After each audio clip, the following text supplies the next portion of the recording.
Bab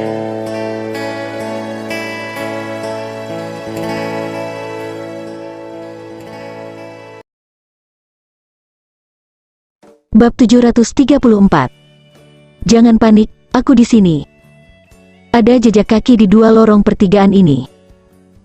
Arzena dan yang lainnya tidak tahu ke arah mana harus pergi. Setelah beberapa saat, orang-orang berkumpul, 2 orang ke kiri, 2 orang ke kanan, masuk dulu ketemukan jalannya, dan semua orang tetap di belakang di pertigaan ini, menunggu di tempat. Sebelumnya, Kenzie berjalan ke pertigaan di sebelah kiri sebentar, tetapi dia berbalik setelah berjalan kurang dari 10 meter. Namun, kedua murid teratai putih berjalan di pertigaan ini dengan hati-hati selangkah demi selangkah. Puluhan meter jauhnya, hingga mereka sampai ke sebuah sudut. Keduanya berbelok di tikungan, mengangkat obor, dan melihat sudah ada tembok batu di depan mereka. Jelas lorong ini hanyalah jalan buntu untuk membingungkan orang. Sial, ini jalan buntu, tidak ada apa-apa di sini, ayo berbalik. Tepat ketika satu orang selesai berbicara, ubin lantai di bawah kakinya tiba-tiba tenggelam dengan bunyi klik, dan kemudian terdengar suara gemuruh, seperti suara batu bata dinding yang bergerak, tidak tahu mekanisme apa yang telah terpicu. Keduanya sedikit panik, dan salah satu dari mereka berteriak, lari. Kemudian keduanya segera berbalik dan melarikan diri ke arah asalnya. Tapi sebelum mereka berdua berlari ke pintu keluar pertigaan ini, patung perunggu biksu monster dan prajurit yang berdiri di pertigaan telah berputar dan bergeser, seolah-olah mekanisme jerat telah dipasang di dasar patung perunggu itu. Sambil berputar dan bergeser, patung itu menghadap bagian dalam pertigaan ini, memblokir pintu keluar dengan erat, dan 2 orang di dalam tidak dapat melarikan diri. Kakak, bagaimana jadinya seperti ini? Beberapa orang yang masih menunggu berita di pertigaan semuanya dengan gugup melihat patung perunggu seorang biksu dan prajurit yang sepertinya ditarik oleh jerat dan berputar dengan sendirinya, membuat mereka semua sedikit ketakutan. Pasti mereka berdua menyentuh suatu mekanisme. Sebelum Arzena selesai berbicara, suara langkah tergesa-gesa datang, dan 2 murid laki-laki yang menjelajahi jalan masuk telah mencapai pintu masuk lorong ini, tapi mereka terperangkap patung perunggu itu dan diblokir di dalam, tidak mungkin untuk keluar sama sekali. Kakak, cepat dan pikirkan cara, kami tidak bisa keluar. Keduanya sedikit cemas. Mereka sudah menyadari bahwa pasti akan ada hal buruk jika mereka tiba-tiba terhalang oleh patung perunggu ini, banyak hal bisa terjadi. Benar saja, segera setelah suara gemerincing mekanisme berhenti, minyak tanah yang terbakar meluap dari lubang ventilasi kecil setiap beberapa meter di atas dinding batu di kedua sisi yang tersumbat. Mengalir di tanah, minyak api menyebar, menelan semua yang ada di atas tanah pada kecepatan yang sangat lambat tapi stabil. Kedua murid laki-laki yang dihadang oleh patung perunggu di jalan samping segera panik, menyaksikan minyak tanah perlahan mengalir, dan segera jalan samping akan penuh dengan api, tetapi mereka berdua tertangkap oleh patung perunggu monster itu. Meski ingin melarikan diri, mereka tidak dapat melakukannya. Kakak, selamatkan kami dengan cepat. Keduanya benar-benar cemas, berteriak, sambil melepas pakaian mereka untuk memukul minyak tanah yang menyulut api, berusaha melindungi diri dengan segala cara. Tapi minyak tanah tidak bisa dipadamkan, mungkin dicampur dengan bubuk fosfor yang bisa menyala secara spontan saat bertemu udara. Semakin banyak mereka memukulnya, semakin kuat api akan menyala. Seluruh lorong makam yang tertutup segera dipenuhi dengan api yang berkobar, seperti lorong neraka panjang yang penuh dengan api. Orang-orang di luar pertigaan tidak ingin melihat kedua kakak laki-laki itu terbakar hidup-hidup di pertigaan ini, tetapi mereka diblokir di persimpangan oleh patung monster perunggu. Api memaksa mereka mundur lagi, jadi mereka hanya bisa menonton tanpa daya saat kedua kakak laki-laki itu berteriak dan berjuang di ujung yang penuh api melalui patung monster perunggu, dan kemudian jatuh ke tanah satu demi satu yang diselimuti api, dengan cepat terbakar bersih, bahkan tidak ada sedikit pun sisa tulang yang tersisa. Semua orang menyaksikan dengan ngeri, merasa kulit kepala mereka mati rasa, tetapi Arzena tidak pernah menunjukkan banyak ekspresi, dia menutup matanya dan melipat kedua telapak tangannya, dan memanggil nama Buddha kepada 2 junior yang tewas dalam api.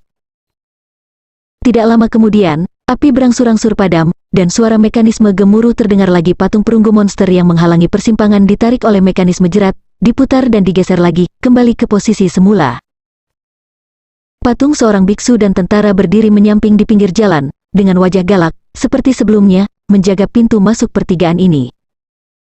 Meskipun pintu masuk sudah jelas, kali ini tidak ada yang berani berjalan ke jalan samping ini lagi. Semua orang memandang Arzena, dan Arzena berkata tanpa ekspresi, karena sisi kiri adalah jalan buntu, maka Agatha dan yang lainnya pasti pergi ambil jalan di sebelah kanan. Semua orang yang mati sudah pergi, dan mereka yang datang bisa dikejar. Kita harus terus menyelesaikan tujuan besar guru, pergi ke Tanah Suci, dan menemukan harta suci. Di sisi lain, Agatha tiba-tiba meraih Kenzi dan menghentikan langkahnya. Kenzi, apakah kamu mendengar suara? Sepertinya seseorang berteriak di lorong di belakang kita. Agatha mendengar suara samar. Itu ada di lorong di belakang.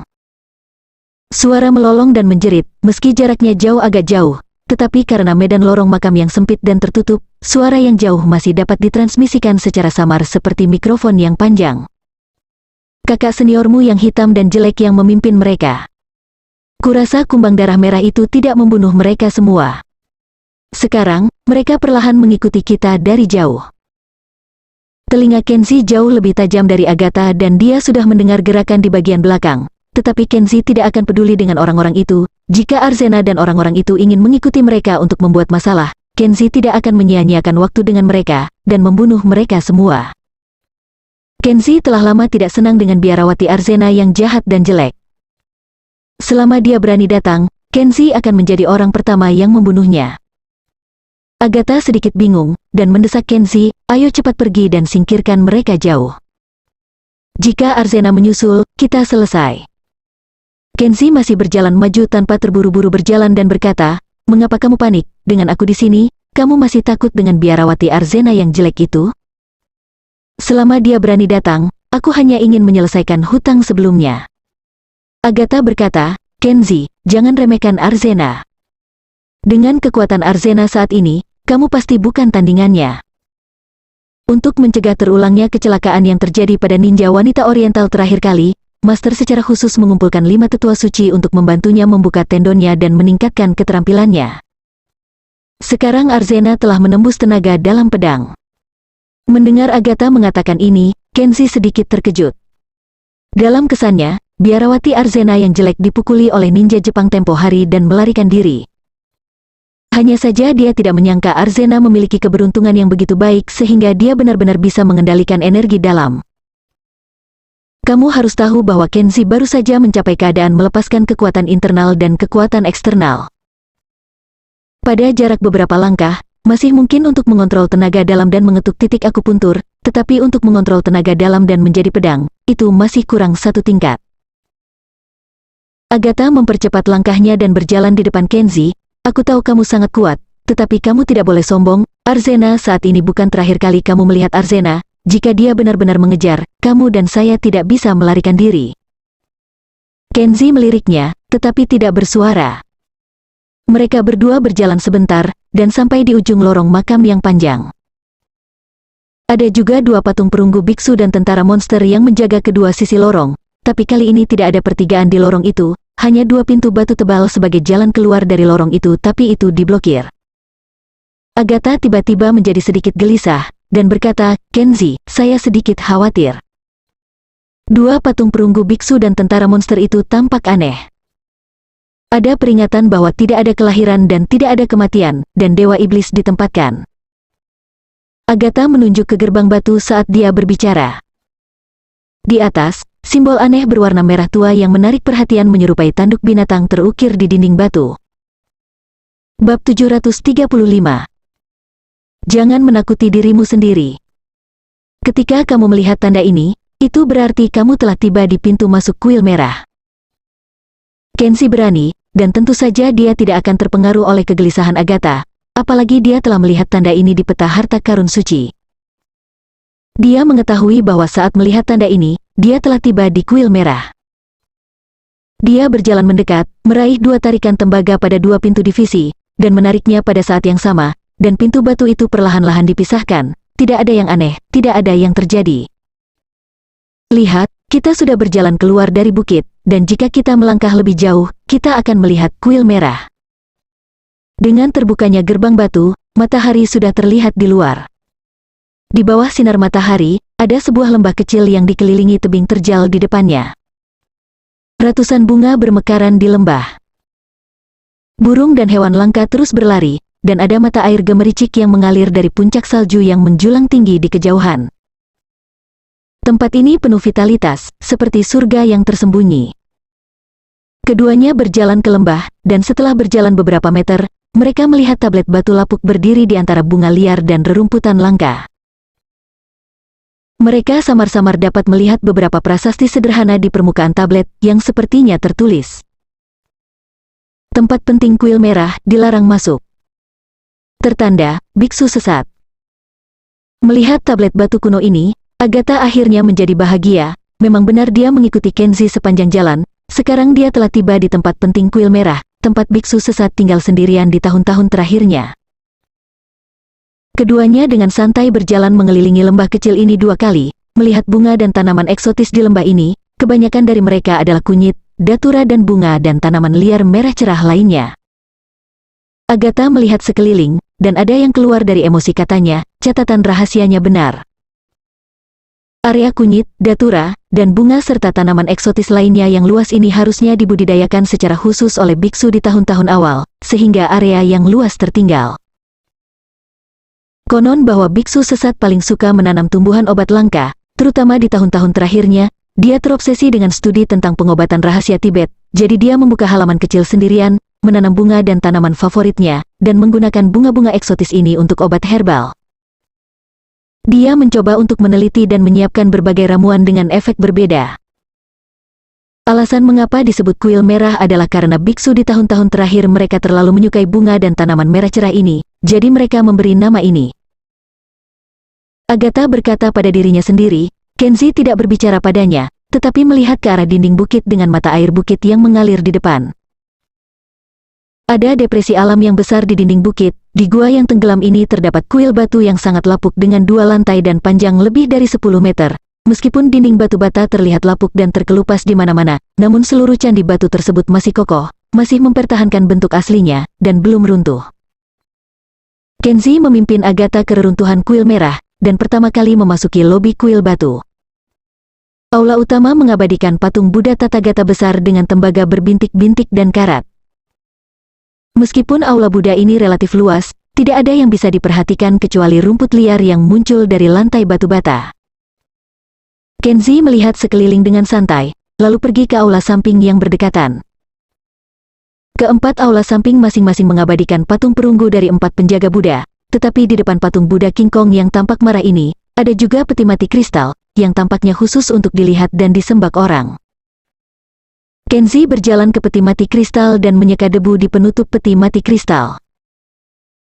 Keduanya dapat melihat dengan jelas bahwa ada mayat aneh berbaju zirah yang tidak membusuk sama sekali tergeletak di peti mati kristal. Mayat itu jelas manusia, tetapi ada bulu binatang yang tebal di wajah dan tangan, dan 2 taring panjang terlihat dari mulut mayat yang terlihat sangat menakutkan. Agatha sedikit takut, jadi dia bersembunyi di belakang Kenzi tanpa sadar, menatap gugup ke mayat aneh di peti mati kristal, tidak tahu apakah itu mayat manusia atau mayat binatang.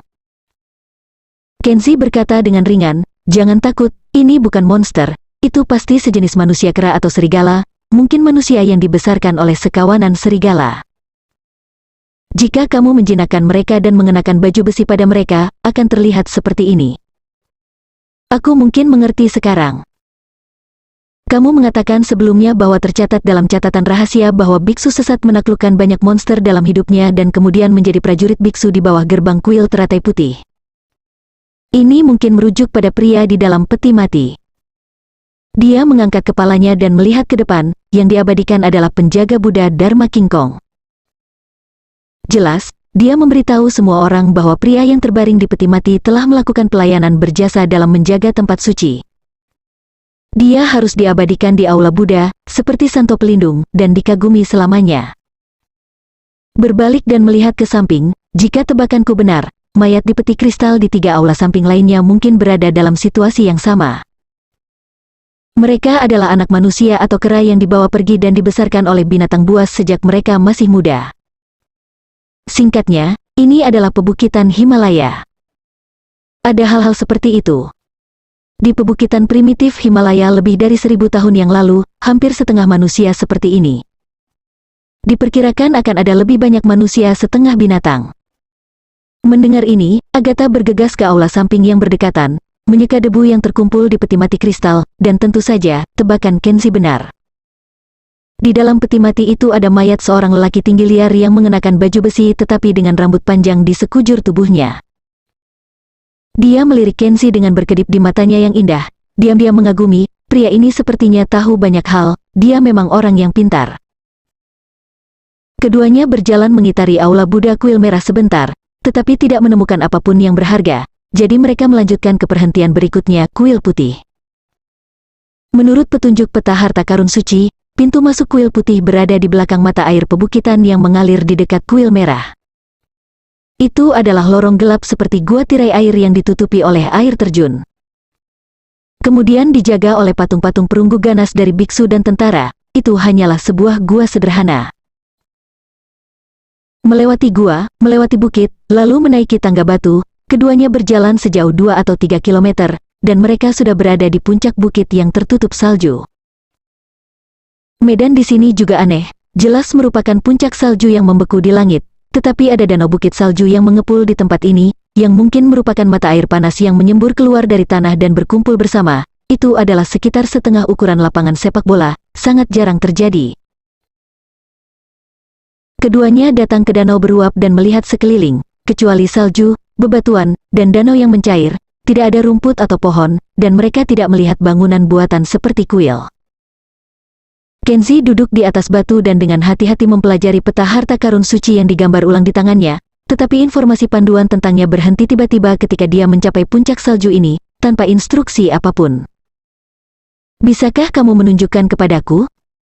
Agatha melihatnya mengerutkan kening dan berpikir sendirian, jadi dia membungkuk dan duduk di sampingnya.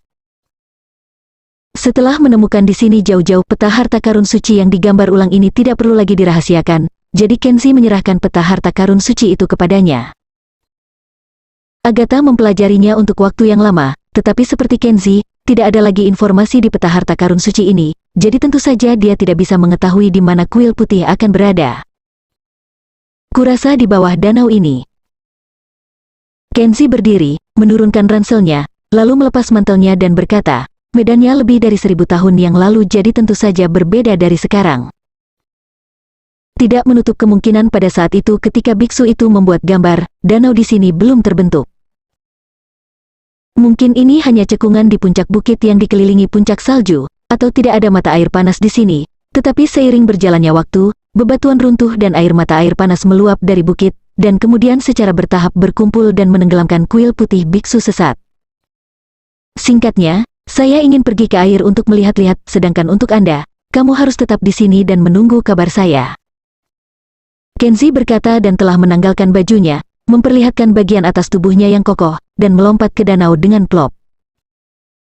Agatha tertegun sejenak, tetapi sebelum dia bisa bereaksi, dia melihat bahwa pria ini telah melompat ke dalam air dan menghilang, dan dia tidak bisa membantu tetapi mulai berjuang di dalam hatinya, haruskah saya pergi ke air bersamanya untuk melihat-lihat? Jika dia menemukan harta karun di bawah danau, akankah dia menyembunyikannya dariku dan mengambilnya sendiri? Pada saat ini, Agatha secara tidak sengaja melihat sekilas dari sudut matanya. Jauh di bawah, Arzena dan yang lainnya sudah muncul di tangga batu menuju puncak bukit. Agatha buru-buru menundukkan kepalanya, bersembunyi di balik bebatuan, dan menyaksikan dengan gugup.